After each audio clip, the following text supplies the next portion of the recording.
Welcome back to Alpha Jury. We're now counting down to the last 30 minutes of the show. And as I mentioned earlier, we are going to be talking about postpartum depression. Joining me in this discussion is Silas and Joyce. Karibuni sana K24. Thank you. Yes. So let me just let you guys introduce yourself. Let me start with the lady, Joyce. Kindly just tell our viewers what you do and how long you've been doing this for. Okay. Yeah, my name is Joyce Washira. I'm a lactation educator and a maternal mental health advocate. So I've been doing awareness on PPD for, let's say, from 2015. And I think it's because I went through it myself, you know. Right. So right now I'm supporting moms who are going through that.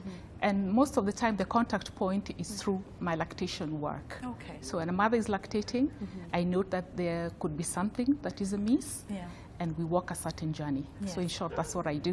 Thank you. Karibu Yes, sana. asante. Yes, yes, Thank Silas. And I'm Silas Kiriinya.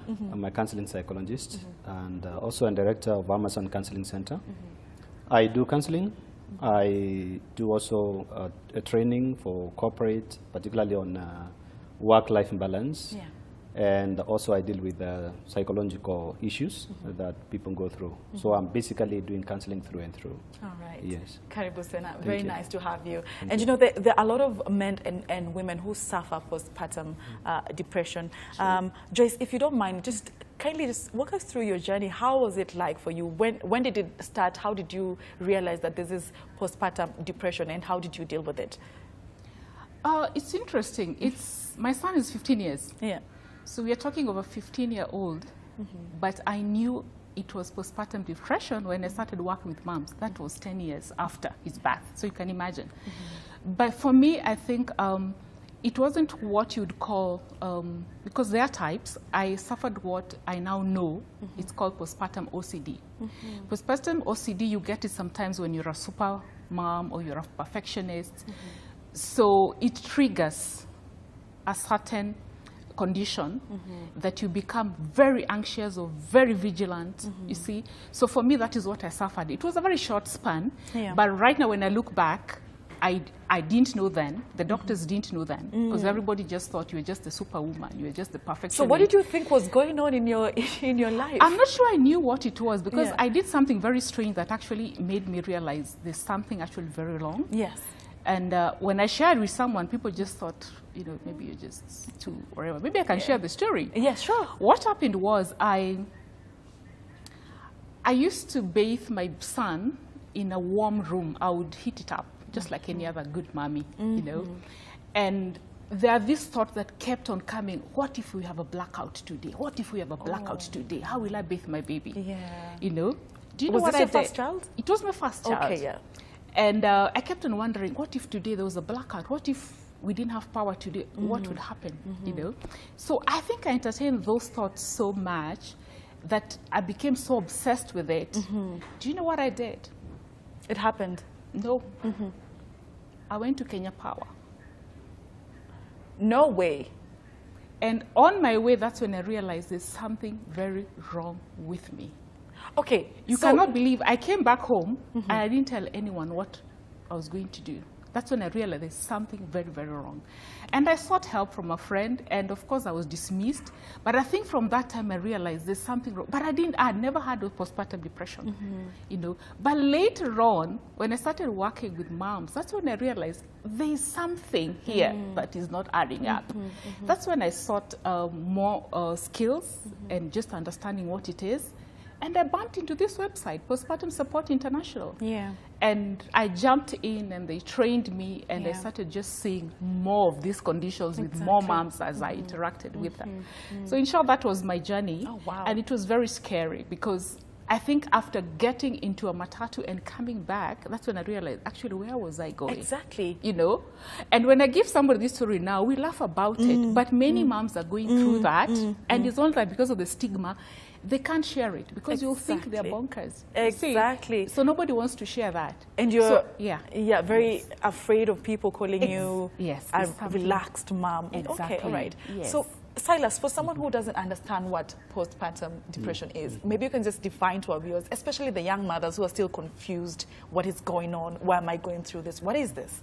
Now, postpartum depression is a mental illness which normally will affect mothers immediately after they deliver their baby. And now it's important we understand really what are the signs, what are the symptoms, how do you get to know that you are experiencing PPD. Now, normally when you are about to deliver a baby, you realize that many mothers are very happy, very excited, and it's a blessing, you know, to have a baby. Exactly. And then immediately when you deliver your baby, you realize that you're not able to attach yourself to the baby. You're detaching. Like, for example, the baby could be crying, but you don't have the ability to care, the ability to be in touch with the baby, try to soothe the baby and take care of the baby. So that really makes a person feel so guilty about themselves and a sense of shame. And at the same time, they feel helpless about what is happening in them. It will also manifest itself in terms of lack of sleep, or some other times you really sleep a lot, what we call hyperinsomnia, where you're sleeping a lot and you're not able to wake up and take care of the baby or breastfeed the baby. That can actually be some of the signs. Some other things that you see is at a very extreme level is whereby people now get psychotic, whereby at that moment you start now experiencing the sense of meaningless in life, and you feel like I would rather die or kill the baby because I care so much. You have some delusion or some hallucinations. You hear voices, or sometimes you can get into the room and you see the baby lying and the baby is like cut open, you know, that kind of belief, and then you start acting on it. And therefore, that is a critical condition that you need help. But some other things that you notice is that there is a feeling like everybody has rejected you and you're abandoned and like you're all alone. You lack appetite sometimes. So these are things that you're likely to experience when you're going through this postpartum depression. Joyce, I have a friend of mine who, after they gave birth, they became very detached, the baby, and she actually went crazy. She had to be taken to a mental hospital because it was so bad. She didn't want to touch the baby. She had actually even forgotten that she had a baby. What causes this? Is it triggered by something that was depressing you before and now it's just kicking in full after you've given birth, or what really does cause it? Most of this depression is hormonal. And I think it's normally confused by baby blues. But I think by the time a mother is disconnecting, because like your friend, they disconnected with the baby, you know, by this time, there are already other things that have happened before, and maybe nobody picked it up. By the time the mother is disengaging or feeling dissociation, they've already gone a certain journey. And the fact that nobody picked it up, they've gotten to a place whereby maybe, as Silas is saying, they've gotten psychotic. You know, for them to go to, you said they went to hospital? Yes, they did, to a mental hospital. To a mental hospital. So this is something that could have been picked earlier. And I think what we are doing now, right now, especially with the team that I have under Postpartum Support International, is just asking the medics, anyone who is in touch with a pregnant woman, to start picking those signs early. You know, you could do a screening tests, you know, because most of them are also predisposed. It could be something that was there, maybe even genetically. Exactly, but it was never picked, or you never knew. You see. So it could be a trigger. So it comes and manifests itself after baby has come. Others could even be people who are also sensitive to hormonal changes, you know, and that's why sometimes you also need to understand yourself as a body. You know, did you change at puberty? What was happening to your moods?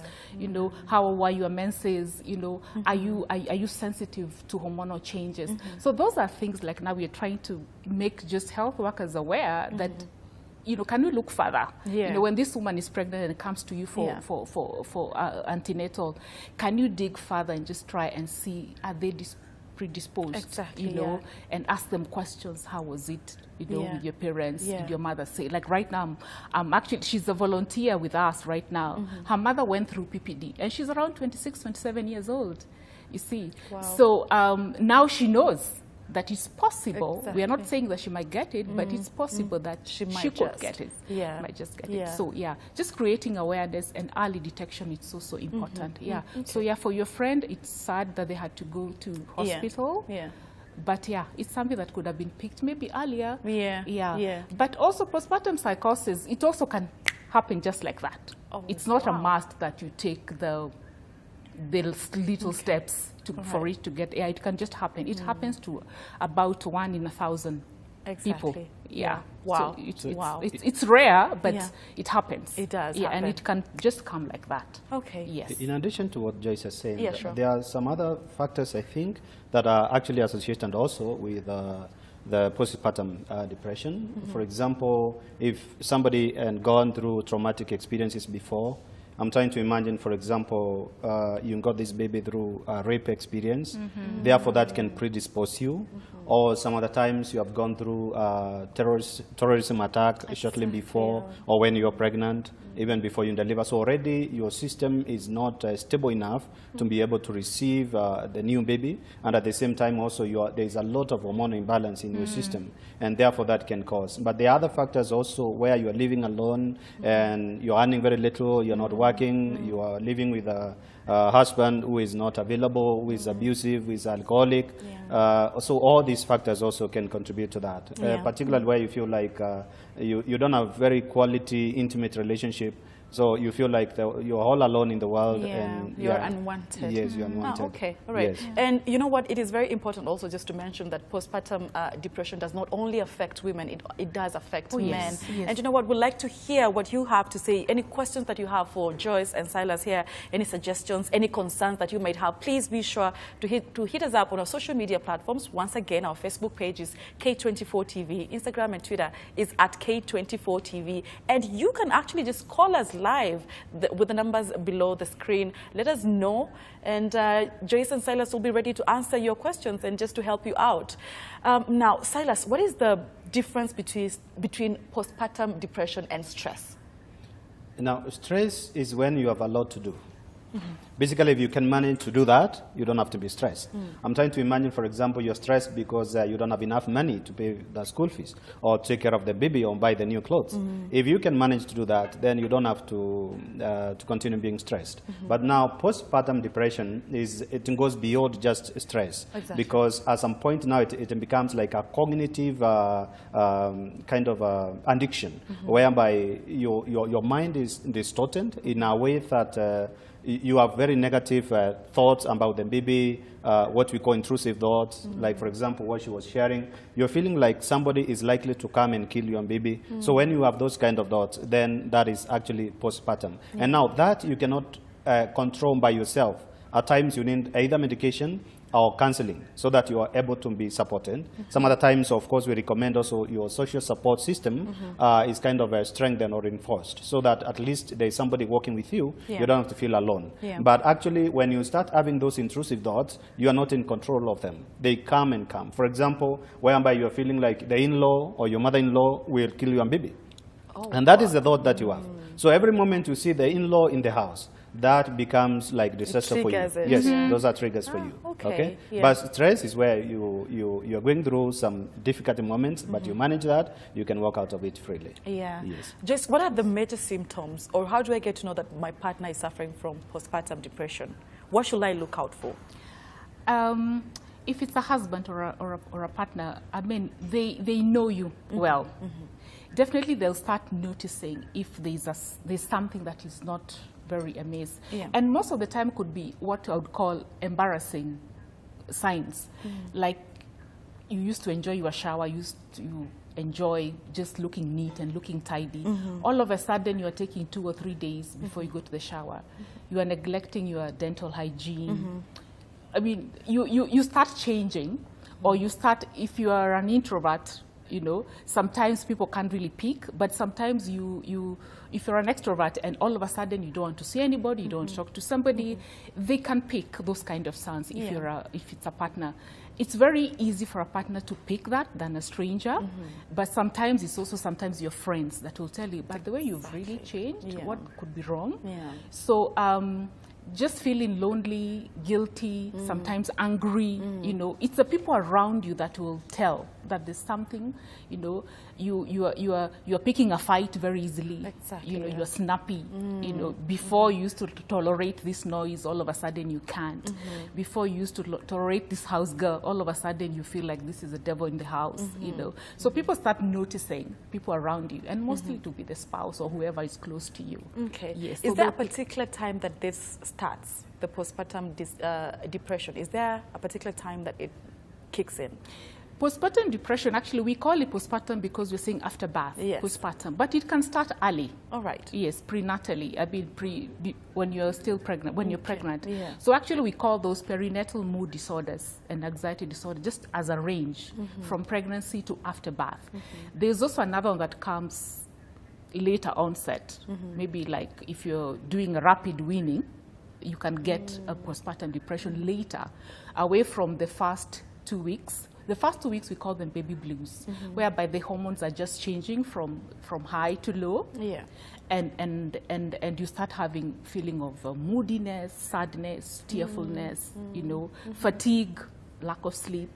They could be considered normal because almost like 80% of women will get that anyway. Get that, yeah. But after 2 weeks, if it gets even worse, as I said, think like you also don't want to leave the bed, you don't want to talk to anyone, you're actually just crying throughout, you're actually snapping at everyone, you actually can't stand some people in the house, you can't, you know, you start changing, you are not even eating well, or you're also overeating. Yeah. You see, they become more serious. So the blues and the depression, they almost like just taper from one to the other.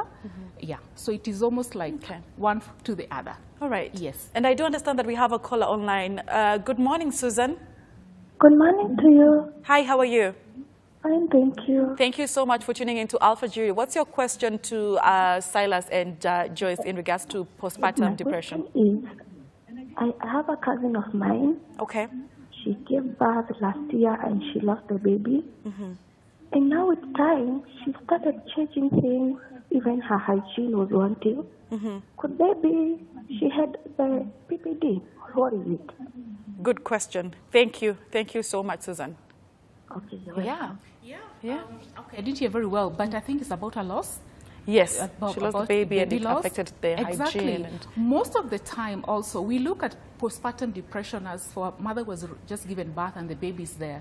But sometimes, actually even most of the time, sometimes when you've lost a pregnancy or a baby, you'll go through postpartum depression because the body does not know that the baby is not here.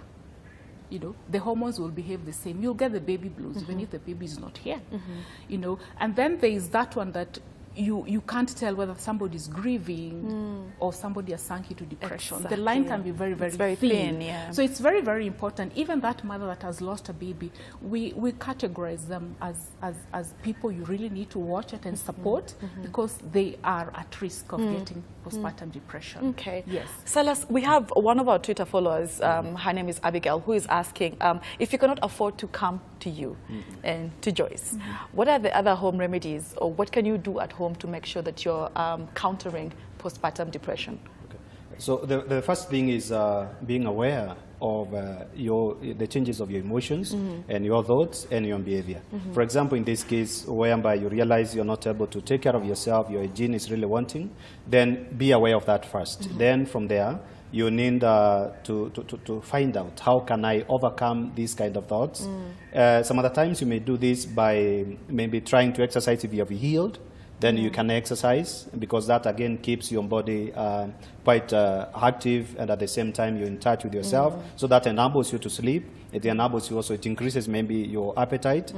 Some other things that you can do also is strengthening your social support. So make sure you open up maybe to your spouse or to the people close to you and share with them. Let them know that this is what you're going through. And at the same time, do not be afraid that you'll be victimized. I know there is that reality that people look at you, now you're not able to take care of your baby, and people tend to think that you're not a good person, that you cannot love a baby because it's a blessing. But actually, you don't have to be afraid. Walk out and share out what is going on with you. Now, make sure that those moments you're feeling like lonely, you want to withdraw. Those are the moments that you have to consciously try to come out and talk to other people and tell them what you're going through and have a moment with them. Some other times, go out for coffee if you can. and sit with your friends and share all that is happening. Attend a wedding somewhere. Oh, yeah. Also, that's something else. Go to church. You get pray. crash parties there. Yes. Okay. So those are the things that you can do. Really, you will be able to manage the situation. Yeah. Okay. So let's talk about postpartum depression for men. As a man, I don't know whether you've been through this yourself, but when does it kick in and why does it kick in? Because most of us will tend to assume, or rather just think that this is something that will affect the mother but not the father. Why does it kick in and when for men? Okay, so primarily, okay, I've not gone through this, okay. But primarily it's actually supposed to be for mothers, but because also the fathers are sharing the parenthood, then in that case also they may experience some changes in their emotions. Okay. But for them really not so much as a postpartum, it's more of a baby blues, challenges that come with the new baby in the family.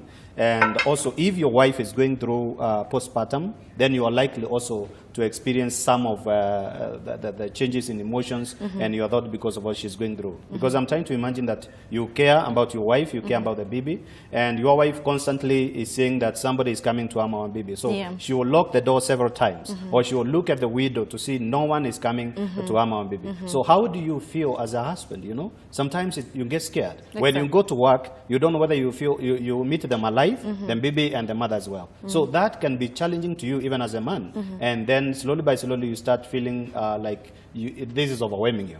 So the moment you start experiencing that helplessness and hopelessness about this situation, then you enter into also existential crisis, whereby you start feeling like, yeah, I can't do this anymore. And I would rather even die, even to that extent, people even commit suicide. Okay. Yeah. All right, we have Dr. Robert online. Good morning. Morning, how are you doing, madam? I'm good. How are you doing? I'm doing very well. All right. What's your question, contribution towards today's topic? Yeah, now, I take the concern. First of all, thank you so much for the good screen. Karibu sana. Yeah, we would be used to K24. The situation is just like, but I'm very happy. Now, what I thought, thank you so much for those people, the experts.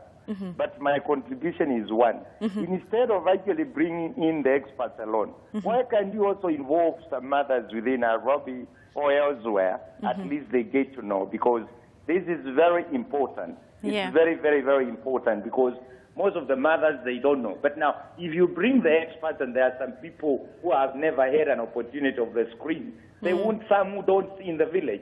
So tell those experts, I'm very happy to their face professionals, but now get mothers involved into that program. It would get others actually to be involved. And I'm very happy for the bright faces, you as a broadcaster, and even the experts, and even the past ones who were there before. I'm very happy with that.